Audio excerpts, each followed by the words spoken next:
د زابل امنیه قومندان جنرال میرویس نورزی وایي چې د دغه ولایت په لیرو پرتو غرنیو سیمو کې داعش او نورو وسلوالو ډلو مرکزونه جوړ کړي او په دغه مرکزونو کې نو ځوانانو ته جنګي روزنه ورکوي تر څو په راتلونکي کې د جګړې لپاره کار ځینې واخلي. په دې کې هر څوک څه په دې کې حتی ازبکستانیانو، قزاقستانیانو، پنجابیو، کومه دنیا هغه بدمعشه دنیا لړلي خلک هغه راغلي دي په دغه متیکو کې، خو هغه ډېر لرې غرنۍ متیکې دي چې هغه زموږ د ساحو څخه ډېر لرې دي او دوی خپل ولایت ته ټریننګونه هم کوي او موږ د مرکز سره په جریان کې یو، د نور دوستانو سره په جریان کې یو. انشاءالله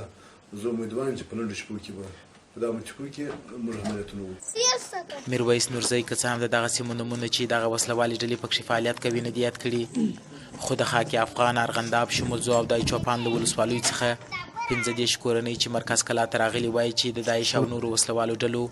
له ویرې خپلې سیمې پرېږي.